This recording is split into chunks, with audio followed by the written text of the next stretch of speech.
it's Snitchery. How you doing? This is my first sort of makeup related video on this channel, so hit it with a like because I am nervous, girl, and enjoy. There's a good chance I will forget things as I'm using them, but everything will be listed down below. So these are the Colourpop concealers. They tend to dry down a little quick for me, but I also blend out concealers in most things with my fingers, so the warmth sort of helps to spread them out a bit. Don't come for me. I know my fingers look like nubs. Also, I did a look on my Instagram yesterday if you want to check it out with temporary tattoos on my neck, and I tried to scrub it off, but I think I just removed like 8 layers of my epidermis and then only got like 90% of it. So if you see little marks on my neck, that's what that is. But getting to the point of what I wanted to talk about in this video, right? So I love Harry Potter. I don't know if you can see my Harry Potter books in the background. I think they're back there. Yeah. I freaking love Harry Potter. I have read Harry Potter, I would say upwards of 20 times. At least. That said, the title of this video is not clickbait. I really wish it was, and I know I'm gonna get dislikes immediately off the bat because people are gonna be like, what do you mean? Like, I love Harry Potter. And girl, or boy, me too. By the way, that was the BH Cosmetics Studio Pro Contour Palette, and I'm using the IT Cosmetics dual-sided brush, the Heavenly Luxe Complexion Perfection brush. Anyway, like I was saying, I would die for Harry Potter. Genuinely. It was my entire childhood, and I got all the books at midnight, and I saw the movies at midnight. I've been to Wizarding World, I think 4 times with different people, because every time I'm in LA or Orlando, I drag literally whoever I'm with to Wizarding World. When I went to Wizarding World the first time, I freaking sobbed. My mom has so many videos of me crying. BH. What are you thinking? Oh, I am gonna start crying. We knew you were gonna start crying. I have Harry Potter tattoos, 6 wands altogether. Brum's wand. I have, whose do I have? A Death Eater wand. I also have wands I literally made when I was a child. Actually, I think that's down here because I was gonna take a picture with it. So this is the wand. This is literally duct tape wrapped around a stick and painted. I made this when I was in like 2nd grade, maybe 2nd or 3rd grade. I was so young. I have loved Harry Potter my entire freaking life. That said, I feel like Harry Potter is being freaking ruined. I'm really sad about it. I'll explain why. So for some reason, I've just implicitly trusted JK, right? Also, this is again that BH Cosmetics Studio Pro Contour Palette. I was just always impressed that somebody could build an entire world in their head, and she was part of the reason that I actually wanted to be an author from like elementary school to literally junior year of high school. Oh, also don't come from the order I do my makeup in, okay? It's different every day, okay? Whenever I got sad that Harry Potter wasn't real, I would always be like, yeah, okay, like wizards maybe aren't real, though I think they are.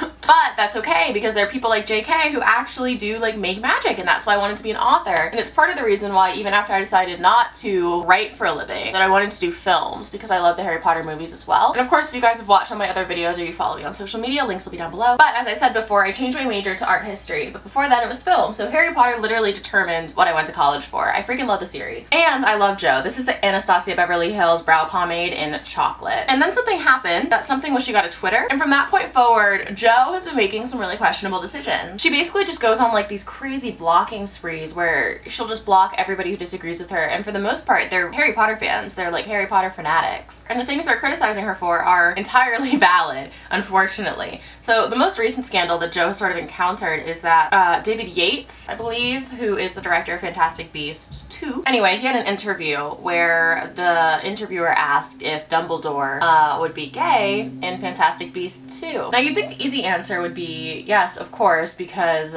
Jo has already piggybacked onto sort of the LGBT community by stating after her series was finished and after there was no risk to her that Dumbledore was in fact gay and wasn't in love with Grindelwald, right? Obvious answer is, of course, he's in love with Grindelwald. That's already been stated. That was stated many, many years ago by the author herself. What was instead said was not explicitly, like it wouldn't be explicitly shown that Dumbledore was gay or in love with Grindelwald, despite the fact that they're essentially 2 of the biggest heavy hitters in the next movie, and then instead the audience was just supposed to know. Now, if the question had been, will we be shown Dumbledore's entire extensive backstory and history with Grindelwald, the duel, his sister dying, all that jazz, will we be shown all of that? If David Yates had said, no, you're just expected to know that, you're expected to come into Fantastic Beasts having already seen Harry Potter, okay, I think it's a safe bet to say that people going into Fantastic Beasts will in fact have some knowledge of Harry Potter, fine. But the difference here is that Jo didn't write Dumbledore being gay into the books in any capacity. Her reason for this is that the books are told from Harry's perspective, why would Harry know Dumbledore's sexuality? Fair enough. This is the Benefit Gimme Brow, by the way. Was there a recall on this product? I think Benefit did a voluntary recall. I'm not sure why, but I freaking love this product. I actually have to stop doing makeup to talk about this for a sec, okay? So the problem with Jo stating after the series was over, after there was nobody to boycott her book, there was no monetary threat to her or her career, she came out and said, of course Dumbledore is gay, with all over all of these magazines and the internet and stuff like that. And there were very split camps between whether people were like, yes, I got that in the books, I saw that hint and I got it. So one group said, I understand why she would retroactively sort of make this statement as an affirmation of what I already read into in the books. Fine, fair enough. The other camp, on the other hand, said, wait a minute, if Dumbledore were gay, then why didn't we get even a single line affirming that in the books? Why on earth would you not have made any explicit statements about Dumbledore's sexuality if it was such a big part of his character, and if it was something that you were going to essentially incite a media circus about? Why wouldn't you have stated that in the book? In my mind, both camps are valid, though I tend to lean more so towards the latter. I think when Jo was writing Dumbledore, she probably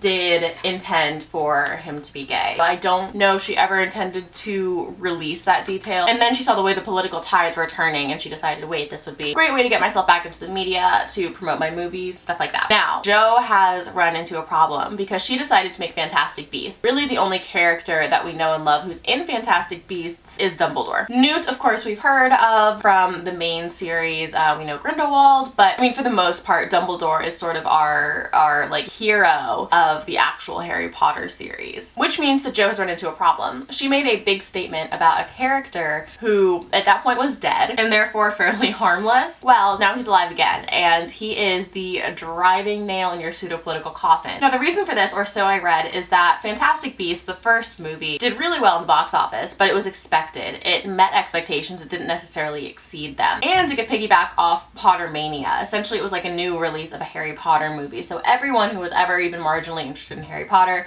was going to go see Fantastic Beasts 1. That is not necessarily going to be the case for Fantastic Beasts 2. Now, these movies get insane budgets because they know they're going to return. This budget will be the same regardless of whether they make Dumbledore's sexuality explicit or not. If, however, they decide to show him being gay in any capacity, that foreign markets might ban the film, or that it might not perform as well in places like, say, China. I was watching the Oscars last night, and I think Jimmy Kimmel, the host, was talking about how only 2 of the films in the best film category made over $100 million, I think it was. Don't quote me on that, but I'm pretty sure that's what he said. And he said that they didn't make films like Call Me By Your Name to make money. His joke was that they made to piss off Mike Pence, right? But essentially that these films are important because of the way they affect people, not because of how much money they make at the box office. That is not the case for Harry Potter franchise films. Harry Potter films are there to make money. This is the Tartlet Toasted palette, by the way.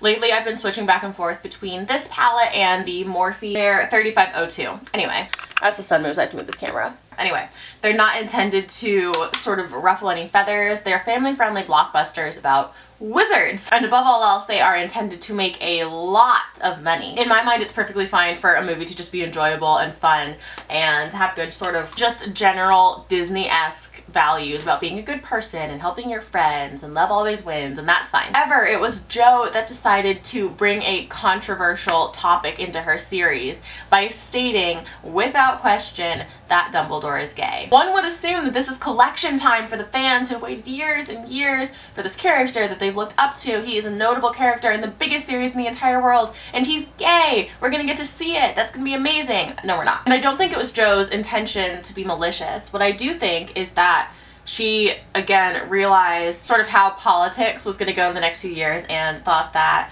it would be best to vocalize what she probably had in her head while she was writing. Okay, so my camera shut off. I think I had only used the Anastasia Beverly Hills and Amrezy highlighter. I literally haven't used any other highlighter since I got it, but I think that's pretty much all I did. But I did want to continue talking about what I was saying. So Jo once compared being a werewolf, like essentially Lupin's condition, to having AIDS, which, number one, is just an insanely clunky metaphor. I kind of understand her intention and where she was going with this, particularly in the sense that wizards have a lot of prejudice against werewolves. It's sort of transferable. In this case, obviously, it's transferred through violence rather than sex, but okay. Now, werewolves are known in Harry Potter to prey on children, right? So in a way, okay, this kind of works as symbolism in the sense that during the 80s and 90s, people drew these really, I mean, it's disgusting, vile parallels between homosexuality and pedophilia. And people still do now, but it was particularly prevalent during that period of time in America. I don't know about England. Also, in a more sort of just flighty, vague sense,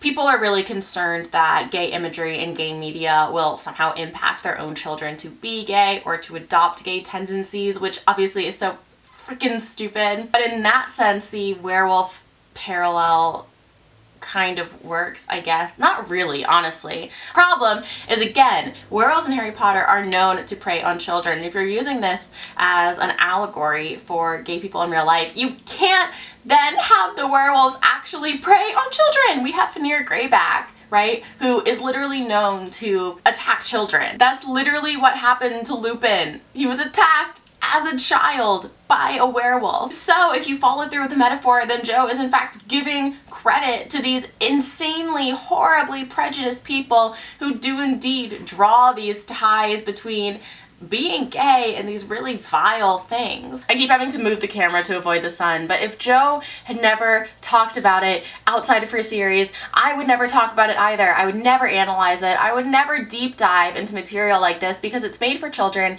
it's a fantasy series, and it doesn't really have any place in, I don't want to say politics, because literature and fiction can certainly play a really heavy hand in political leanings. That's why propaganda works. But I really, really doubt that I would be analyzing Harry Potter in such miserable terms if Jo herself hadn't retroactively tried to make these political statements. This is significantly less egregious, but she also once went back, I think it was in 2014, 2015, and said that of course there were Jewish students at Hogwarts, and it's like, okay, cool, but like, why didn't we see it? And she's made statements like this so consistently, trying to add little doses of liberal politics into her books, which, awesome, I'm a liberal, hey, what's up? If you want to make your book have an explicit political affiliation, that's freaking awesome. You probably won't sell as many copies, but guess what? You're doing really good in the world. Jo didn't do that, but Jo decided that she would get fabulous media attention and that her books would be given even more credit in the media if she made these statements retroactively after it wouldn't affect her purse, essentially. And now it is time to make that return on one of the biggest statements she ever made, which is that Dumbledore is gay, and she can't do it. Again, this might be entirely out of her control. I am willing to give her that some of these factors are outside of her control. Again, the foreign market for films, okay. What's not out of her control is the way that she's decided to address fans who are voicing their concerns on social media. I genuinely don't know why she ever got a Twitter, because it just makes her look mean and immature, and that's really upsetting to me because she, growing up, was maybe my biggest hero, but systematically she just blocks anybody who has a concern regarding any of her work or any of her actions or behavior. This happened when she announced the Ilvermorny lore, and people were understandably upset that she was drawing so heavily from Native American culture, but that Ilvermorny was again opened by a white wizard. Why did that have to be the case? And when people were saying, hey, Jo, this seems a little shady, she just blocked everybody on Twitter. This happened again with Johnny Depp. If you didn't know, maybe the even bigger issue about this series is that Johnny Depp is playing Grindelwald, who is the big baddie of the entire Fantastic Beasts saga. Now, Johnny Depp was cast before Amber Heard made these allegations of him being an abuser. Allegations. But when they came to light, people were calling for Johnny Depp to be recast. Grindelwald could be anyone. We've already had 2 people play Grindelwald. You can make the first scene of Fantastic Beasts Part 2 Grindelwald taking off like another face in prison, and that's how he escapes prison, by becoming a new person. Great, you have a new actor for Grindelwald. It is literally the easiest rewrite of all time. Unfortunately, Jo and Co went in the exact opposite direction, and she made a statement basically praising Johnny Depp and saying that in light of everything they know about the case, they are not only content to continue working with him as Grindelwald, but actually very excited and happy that he's on board with the project. And if for some reason you're so blinded by your love for Jack Sparrow that you refuse to believe it, then he's still a shithead. She also, in her real life and in her personal politics, is such a vocal feminist that, I mean, there's a contradiction there. And when people brought that up on Twitter, it was just block, block, block, block, block. I'm genuinely surprised I'm not blocked by my favorite author on the entire planet, because she just freaking blocks everybody. And that's been the case with this Dumbledore debacle as well. Not only did she block people, this is the next epic ink liner, by by the way. I freaking love this eyeliner. I use it as a replacement for my Kat Von D tattoo liner when I've run out. This is also significantly cheaper. But yeah, not only did she block everybody under the freaking sun, she was also like, people are bullying me on the internet about an interview I didn't give regarding a screenplay that nobody's read. And on the one hand, you're like, yeah, like, it's not your interview, and I guess we haven't read the screenplay, but it's not like David Yates was like, we'll see, wink wink. He was literally like, I mean, you won't see that Dumbledore's gay. He might be. If you know, you know. Wink wink. And that's upsetting. Also, Joe, you aren't being bullied. It's like gay teens who are sad. Like, nobody's bullying you. You're a billionaire. You're fine. And guys, listen, please believe me when I say that I'm like not at all happy to be talking about my freaking childhood hero this way. This is not like a bashing video or a hatred video. This is a me being really disappointed video. Favorite thing in the world, my favorite series, the best thing that has literally ever happened to me, and the most important part of me growing up is just being destroyed bit by an author who just like won't let well enough alone and make good decisions. And it is genuinely really sad. These are Koko lashes, by the way, in the shape Stella. A lot of you ask where I get my lashes from, usually from Koko lashes or House of Lashes. All my House of Lashes lashes are in New York right now. Now, am I still gonna see Fantastic Beasts? I liked the first one. I didn't love it. It would really hurt my heart not to go to something Potter related. Like I said, I've seen everything Potter related at midnight. I was bawling my eyes out as soon as I saw the Warner Brothers logo when I went to see Fantastic Beasts #1 because I missed it so much. I would have such a difficult time going to a film that supports someone like Johnny Depp so readily and relies so heavily on his participation to make this movie a success. I mean, like I said, they could have recast him so easily, and I'm sad. This is Colourpop Appy, by the way. I assumed that I would like talk about other things in this video, but apparently I had a lot to say. So this is the finished look, guys. I know this video wasn't necessarily makeup centric. I was more so just ranting and raving. But if you enjoyed the look, hit this video with a like and let me know if you want to see like actual real makeup tutorials, or if you prefer videos like this where I'm sort of chatting and doing my makeup at the same time. I'm open to doing both, but I would love to hear your opinions. I'd also love to hear your opinions on anything I talked about in this video. Like I said, I love Harry Potter. I know so many of you love Harry Potter as well, so I'm really curious to hear about what you think about some of these things. Don't forget to subscribe if you haven't already, and if you made it this far in the video, thank you. Thank you for being my friend today and always. I will see you guys in the next one. Mwah. Bye, guys.